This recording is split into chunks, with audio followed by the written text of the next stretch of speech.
Hello, everyone, ladies and gentlemen. Good morning, afternoon, evening, and welcome to OffSec Live. Today, we are going to talk about antivirus evasion. We are strong believers that to better defend our computers and networks, it's important to understand the techniques used by hackers to bypass antivirus software. Today, my colleague Busra and myself will discuss about malware, AV components, and detection engines, and how to bypass those detection mechanisms. So sit back, relax, put on your nerdy glasses, and get ready to dive into the world of AV evasion. Let's jump in. But before that, let's introduce us a little bit.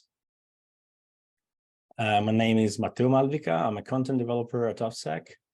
I'm an Italian based in Norway. I adore all things related to vulnerability research and exploitation. I am a former internet service provider jockey, and I've been working in the telecom industry for a few years before jumping into InfoSec. And whatever time permits, I still play drums. You can find me on Twitter at Matteo Malvica. You, Busra. Hey everyone, I'm Busra. I'm a vulnerable machine engineer and content team. I create OSCP exams and I worked as pen tester for years prior to OffSec. I love going to gym and I run regularly. I'm a dog mama. I consider her as my child rather than my pet. And a fun fact about me is I love sushi on an extent that you can find me eating sushi anytime during the day.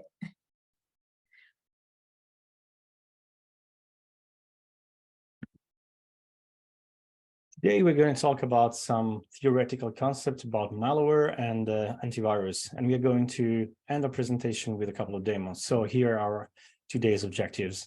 We're going to talk about a little bit about what is malware and what are AV engines and AV detection. We're going to talk about the anti-malware scan interface and what's the difference between AV and EDR. We're going to adapt our theoretical part with some tips and tricks on how to evade and bypass antivirus. At the end, we're gonna have 3 demos, one on bypassing AMSI on the latest Windows 11, and then bypassing Avast and WinDefender with cloud protection on the latest Windows 11. Also, something worth mentioning is the entire content we cover today is based on penetration testing with Kelly 2023 certification.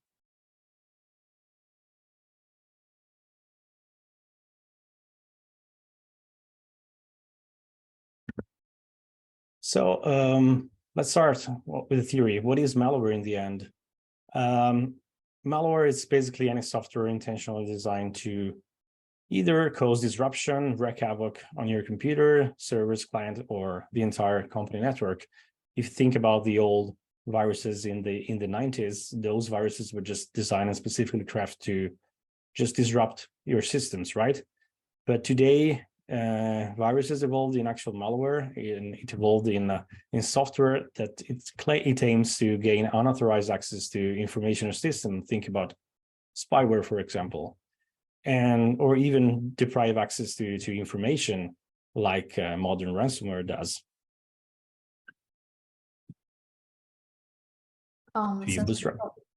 Thank you. Since we talk about malware, the definition on the offensive side, we should also give the definition for antivirus, which is on the defensive side. So antivirus is a piece of application, and it's designed to detect and remove malicious software and computer viruses. And since the technology world evolves, so is malware with all of the bots and ransomware. And this leads for antiviruses to have more protections and features such as IPS, firewall, website scanners, browser extensions, etc. Next slide, please. So we talk about antivirus. How does antivirus bases its operations and decisions? That would be signatures. The goal of a signature is to uniquely identify a specific piece of malware. There are many variations of signatures in terms of type and characteristics. It can be a generic file hash summary or a binary sequence, or to target the malware file on disk, or to detect its network communication. Also, the semantics of the 2 signatures can vary drastically as they are intended for 2 different antivirus engines, which we will discuss in the next slides. Back to you, Matteo. Thank you.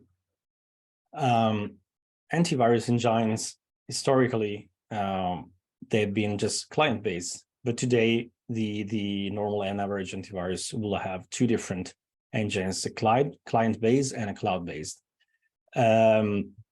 Client, has multiple engines such as disk, memory, network, just in order to monitor processes and threads activities. This is all done on the clients. And since it shares resources like CPU and memory with a regular program, it cannot just be too resource consuming, right? So that's why with the advent of cloud, more and more antivirus vendors are using the cloud as an aid to improve detections, while also client engines are designed to detect known threats, like the typical software, like the standard Mimikatz, for instance. This is immediately detected by client engines, while cloud detection are also used to increase the chance to detect unknown threats, because as soon as you submit your sample, the cloud engine will analyze those sample and create models based on their machine learning. And on this note, we will see later why it's not good practice to when we test AV Evasion to send our malware on the cloud engine, because this will most likely block our future attempts, since they will build a signature based on our sample. Back to you, Busra. Thank you. So as we talked on the previous slides, antivirus signatures can vary based on the engine they've been built for. To this end, there are several antivirus detection methodologies that we will talk about. It can be signature-based, heuristic-based, behavioral, or machine learning detection. So let's dive into it, each one of these briefly. With signature-based detection, the file system is scanned for known malware signatures. Once detected, the files can be quarantined. As we mentioned before, the signature can be a hash or a set of characters or a binary value. So signature-based detection is considered weak because changing a single bit in a signature can cause to change the entire signature, which can be used to bypass the antivirus protection. Heuristic-based detection, on the other hand, relies on rules and algorithms to determine the malicious act. This requires disassembling the machine code to decompile and analyze the source code eventually. Another technique is behavior-based detection, which analyzes the behavior of a binary file by executing the file in an emulated environment. This can be simply achieved in a small virtual environment, for instance. And the last but not the least one is machine learning detection, which introduces machine learning algorithms to detect unknown threats. It does it by collecting and analyzing additional metadata. And for instance, Microsoft's Windows Defender has two machine learning components, the client machine learning and the cloud machine learning engines. Back to you, Matteo. Thank you. Let's talk briefly about now about anti-malware scan interface, or AMSI in short. We're gonna see AMSI a little bit during our demo later after the end of this session, but just to briefly describe its functionality, AMSI has been introduced in Windows 10 since the early release, and it's basically a generic interface that allows application and services to interact with the antivirus solution that are installed on the system. So Microsoft developed it as a interaction with the third-party vendors as well. It provides file, memory, and stream scanning, which will gonna be sent to the AV product later on. And on top of that, it provides content source, URL, and IP reputation checks. So for instance, when you open a PowerShell instance on our Windows box, AMSI is loaded in the form of the AMSI.dll, and two major functions called AMSI scan string and scan buffer are loaded in memory, and these two functions are responsible to send the PowerShell input into the Windows Defender. And in case those are deemed as malicious, the PowerShell will not execute any further content related to those string. We'll see also in the demo later on why this is important. Basically, MSI serves as a buffer bridge to Windows Defender or any other AV to check signatures. Back to you, Busra. Thank you. Another term worth introducing is endpoint detection and response, which is EDR. This solution is introduced to overcome the antivirus limitations during recent years, and it generates security event telemetry and forwards it to a SIM. Then the SIM, or Security Information and Event Management, renders this data for security teams to gain a full overview of any past or ongoing attacks in the organization. Back to you, Matteo. Thank you. So to run over a little comparison on what is an AV and what is an EDR, we already saw that. But what's the difference between those? Well, antivirus are prevention control mechanisms, right? So in case you drop malware on the endpoint on a client, it gets detected and it stops executing that malware. While EDR is a detection control mechanism, so they are not mutually exclusive per se, and they complement each other with enhanced visibility and improved detection capabilities. And when you deploy antivirus solution and an EDR on a company network, it needs to be evaluated based on a company policy, but it's always best practice to deploy both at the same time to surely decrease the attack surface. Yes, that's just a few tips and tricks on how to bypass an antivirus product. Those tips and tricks will be related to the demos we're going to show in a few minutes. But a few points of interest are that when you start developing malware or software that is intended to bypass antivirus products, you want it to be unique because known malware are vetted by antivirus products. They have a lot of signatures. So if your malware is unique, you'll have chances to not get flagged. It has to be simple and conform to what a normal software look like, right? So those are key points to take care of when developing bypasses. And also the binary, the payload should look inconspicuous as much as possible. And you need to encrypt and obfuscate whatever possible, but not too much. Otherwise, it will raise many flags. And as we mentioned previously, cloud services are bad for malware, obviously, and for antivirus bypasses, especially VirusTotal. If you don't know what it is, I highly suggest to Google VirusTotal. But basically, is the search engine for antivirus vendor. So if one antivirus pick a new malware strain, VirusTotal will pick it up and share it with other antivirus vendor. And this is a sort of collaboration platform for antivirus vendors. So when you test your bypasses, don't ever upload it to VirusTotal, otherwise AV vendors will pick it up quite soon. If possible, try to build a local lab, local setup where your AV product that you're testing is not sending any sample to their cloud. Then probably best of all, just cut off the internet to your lab and test. So you make sure you're going to test only the local engine. And in case you need to test the cloud as well, just enable the cloud URL and IP.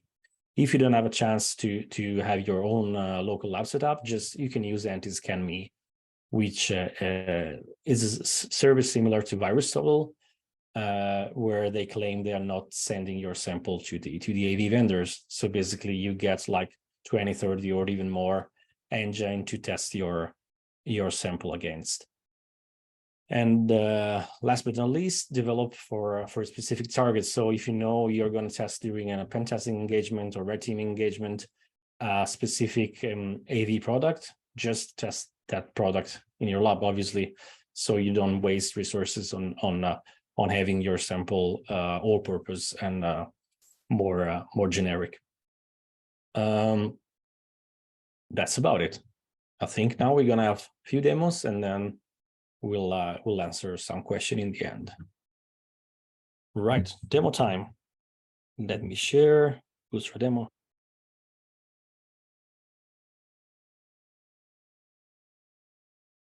Awesome. So in this demo, we will see how to bypass AMSI on the latest Windows 11 while antivirus is running. So let's see how we're going to achieve that in a second.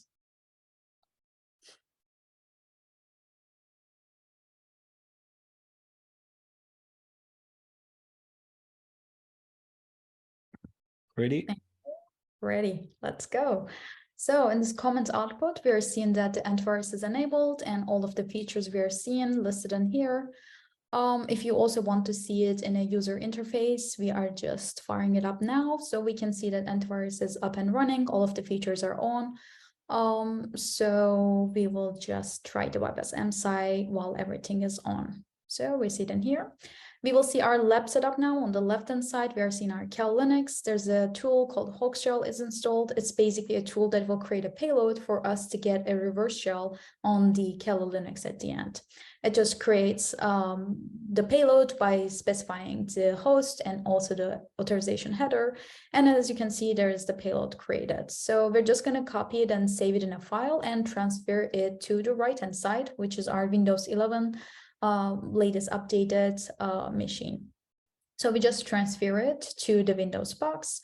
And I also uploaded another executable in here called AMSI trigger executable file, which is checking for the payload if it's detected or not. So we're just checking it right now with the current default payload. And as you can see, almost the entire payload is problematic. So this executable is basically showing which part of the payload is problematic, and it's almost like all of it. So we're just going to open it with Notepad so that we can like update it a bit. So in this video, we will just use a trick like as follows. For instance, if I run a command dir, which is going to list all of the files in my current working directory, right? If I add two single quote between two characters for any of these commands, Unix systems will automatically, or like Windows will automatically detect this as the same command. So dir will just run it as dir again. So we will use this trick, adding two single quotes to our payload for one of the comments that we have. And we're just hoping that it will be undetected in this way. Let's see it in action if it's going to work. We're just adding two single quote between one of these comments. And let's test it with the executable that we have again. If our theory is correct, and it is not detected. I'm just going to copy this and put it in my PowerShell, run it, and on the left-hand side, you can see that we just get a shell as the current user OffSec. So in this very easy, very quick way, we just bypass AMSI by adding a very, very simple trick by adding just two single quote, which is like a native feature of these comments. So that was just one way of bypassing it. Let's go back to you, Matteo, and see other ways to bypass it as well. Awesome bypass, Busra. Thank you. I'll just stop sharing and resharing back again. So disclaimer here, the first demo that I'm going to show, it's about Avast bypass on the latest Avast antivirus product, and this is a pre-recorded demo, while the last one I'll try to do it live to increase the thrill of the session. Let me share. All right, you should be able to see it. Quick time again, right? Yes. So on the right side of the screen, on the topmost side, we have the payload that we generated with the MSF Venom, which is a reverse HTTP shell pointing to an public internet-facing host, which is owned by me as an example. And on a top-bottom window pane, I'm listening with the Meterpreter handler. So I'm waiting for the connection. Yeah, on the left side, we have a Windows 11 box, which is up to date with the latest release. And we're going to check that we have Avast running with the latest definition. And it says that you are protected. Everything is up and running, AV side. Cool. What we're going to do now is to, we have generated MSF Venom payload for a PowerShell injector. It's called PowerShell runner, this code. What it does is that it's going to create with a virtual lock function some memory region, and it's going to copy the shellcode we previously generated with MSF Venom. We don't even need an AMSI bypass here because Avast AV doesn't rely on AMSI. And we just got a shell with a simple shellcode runner from Windows PowerShell. We migrate to the MS Teams process just to have more persistence and stability.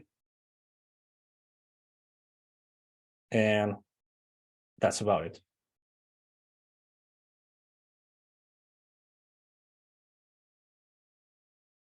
We didn't need any particular encryption here other than having the C2, the transport protocol on HTTPS. Again, this is one of the tips and tricks we shared earlier. Try to be as normal as possible, and what is more normal than HTTPS traffic in a company network, right? And also we signed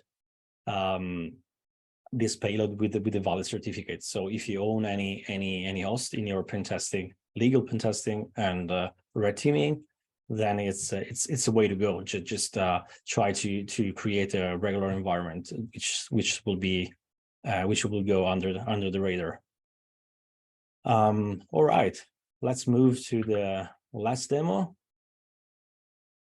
I need to resume my VM, and so we're gonna have a terminal, and we're gonna have this. That's right. Let's see if it works. You should see a terminal and the Windows box, and now so see, you should also see.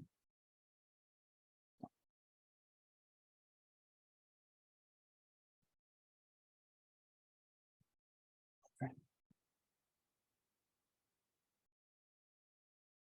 Let me know if you see Sublime, terminal, and Windows 11. That should be fine. Yes, we can see now. Perfect. So the plan here, since we are dealing with the with AMSI, with AMSI, we're gonna have a new PowerShell session here. Oh, by the way, this is latest Windows 11 build. Let's check Windows Defender as well. If it's up to date, what do we have here? So real-time protection is on, cloud delivery protection is on. I disable automatic sample submission because I don't want to share my sample with Microsoft at the moment, but this way we are testing both the local engine, the real-time protection, and the cloud engine as well at the same time. What we are doing now is to run a well-known AMSI bypass. This is the AMSI bypass. It's public, it's there. What this AMSI bypass is doing, it's loading the AMSI DLL that we spoke about previously. So it's loading memory. And what it's doing is get proc address of the AMSI scan buffer. As you can see, this is heavily obfuscated for the reason we mentioned earlier. And ultimately, it's gonna make use of virtual protect to make the page writable, and then we're gonna copy 4 bytes on the at the AMSI scan buffer function to just return. So we're gonna have 3 instructions that will basically do nothing, like storing array X, and then return. So basically, we're gonna tell AMSI to return every time a new string will come in. So no analysis will gonna be performed. No antivirus analysis is gonna perform here. As I said, it is a well-known bypass. So hopefully, because this is more or less untested, AMSI will pick up this and flag it as malware. Let's see if it is the case. No, it's not. Okay, right. Sometimes it detects as malware, sometimes not, which is good for us. Well, let me just redo the test for the sake of testing, since we are live. Another trick that you can use is just run the AMSI utils, AMSI utils. This is test string. So if AMSI is on, you're gonna get this error back, right? So once you paste in your AMSI bypass and run AMSI utils again, you shouldn't see this as a message. So let's try copy and paste this AMSI bypass again.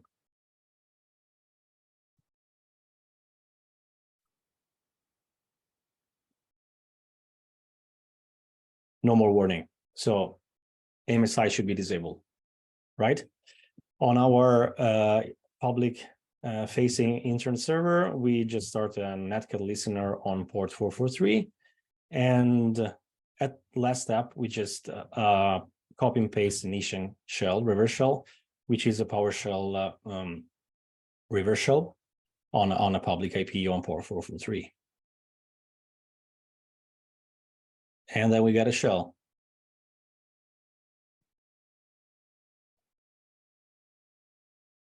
Nice. Okay. So we just tested that that we can bypass Windows Defender and AMSI altogether on the latest Windows Defender. My intentional goal of this demo was actually to test the AMSI and get it actually flagged by the AV, but this wasn't the case, and not sure why. But which means that it's sometimes AMSI is unpredictable, and testing is required in advance before you go live on a real pen testing engagement. Cool. I think we are right on time, and we can go back on Twitch and get some question answered. All right, we got some questions about the single code, but I think somebody responded to it already. Yes, it was the IEX comment, but you can also try it somewhere else. It shouldn't be strictly one comment. That's the same trick you can use. I think there was some comment about Avast. So some comments about the vendors, I guess different vendors. How do you trust the vendors? Which vendor should we go? I think it's CodePill. He says, I was wondering how paid services like MB Premium or Kaspersky would be against it. Everyone I know on Windows has some form of paid antivirus. Can trust Defender. You want to go with this, Matteo? Yeah, that's a really good question, CodePill. I think it really depends. It really depends basically on your customer. Sometimes you know in advance which AV solution they're using. Sometimes you don't. If you know, obviously you have plenty of time normally, and you can test the bypass ahead of time, which is good. As I said, some AV vendor have specific local engine, like the memory engine, the disk, the network one, and not everyone is good at all of them, right?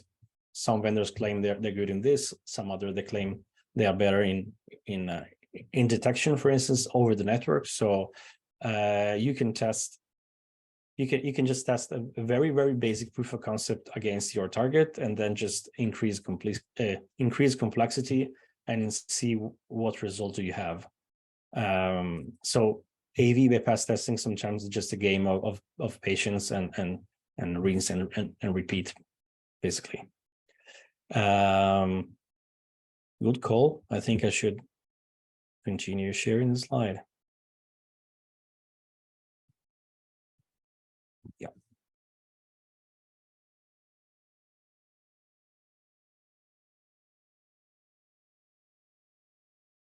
Yep.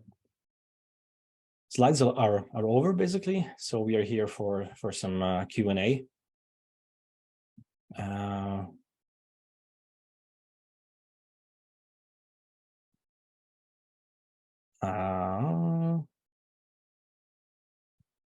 Yes, the last question about demo videos. I think if answered in the chat, this will be available in the OffSec YouTube channel. So you can just like pause the video and go through the details later if you miss any parts. Thank you, Jim, for answering this as well.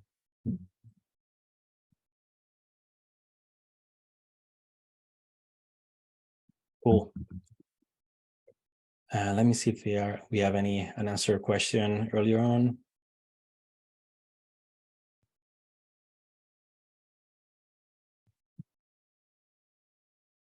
Yeah, I saw a question about Silver can bypass Avast without any changes in the situ. Yeah, sometimes you get a piece of code that is not fully vetted, and it's dynamic, and it changes like a C2 payload. Like Meterpreter, for instance, if you get lucky and you do an update on Meterpreter, sometimes it doesn't get caught by AV vendors because they didn't have time to update their signature as well.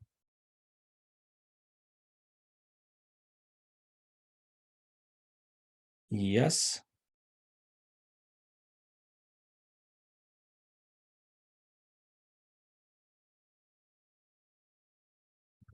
That's a good point. In this demo, you already have remote access to Windows machine. Why exactly are we evading AV EDR? This is really very good question. So during a pen test and red teaming engagement, you might get access to a machine. Well, it really depends on the rules of engagement. Sometimes you start testing in an assume breach scenario where you got just a laptop without the AV, the antivirus installed, but sometimes you got the AV installed and you need to bypass it as first step. In other case, during a red teaming, you start doing, you just reach the first level of the network. You got a foothold on the first machine, but then you suddenly need to do some lateral movement and techniques on another machine, on another server, and at that time you need to bypass AV. So you might get access to machine with an Inshang, for instance, that it doesn't get vetted sometimes. But as soon as you spawn a full Meterpreter shell, as soon as you want to do some exfiltration or other action, you don't want to have the AV in between you and your C2 servers. That's just an example.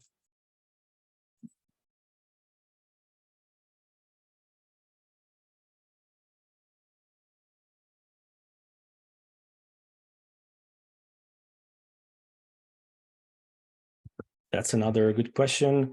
Meterpreter can be detected on some AV products. Depends, as I said, depends on how up to date it is. But you're right. The regular transfer protocol of Meterpreter normally it's flagged by AV products. So one way to bypass the transport is as I did. So you use HTTPS, which is encrypted. It's standard, and AV products cannot snoop into the traffic.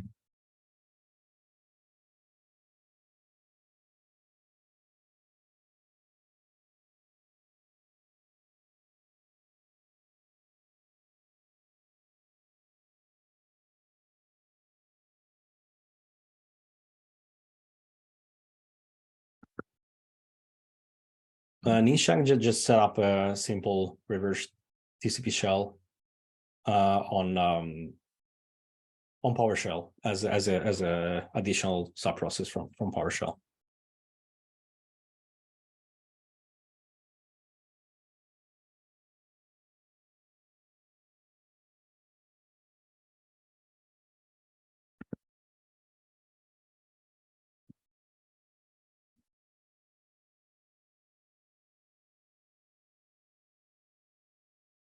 All right, I think we can wait a few more minutes if there's any extra question.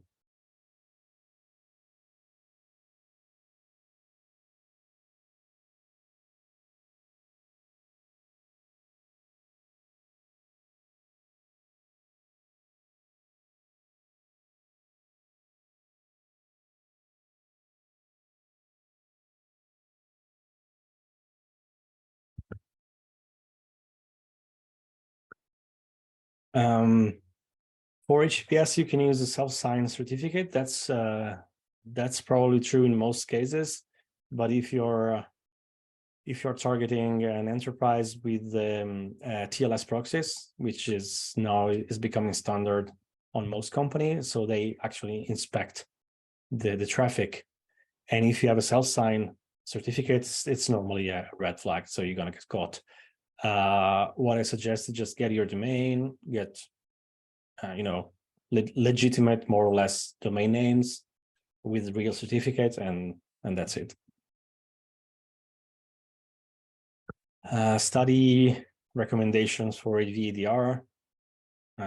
Well, we teach this in PEN-200 in the old and in the new version, in a expanded version.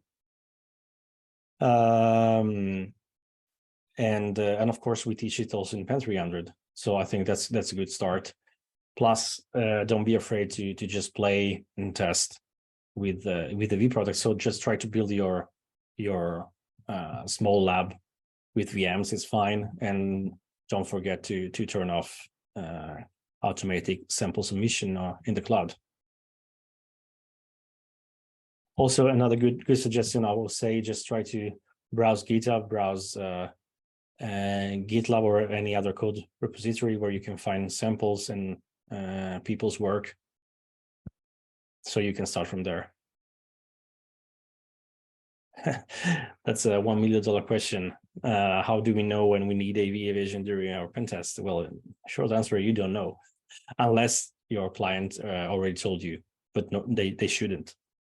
That's part of the pen test. That's up to you to discover. But one trick is that if you're there already on a box, you can just enumerate the running process and some AV. If you have enough privilege, you should be able to see the processes names that belongs to, let's say, Defender or other AVs. I saw research a couple of months ago that was a way to fingerprint which AV was running remotely on some machines. I don't remember the author. I just glanced a few months ago, but it's out there. So it's even possible to enumerate the box remotely.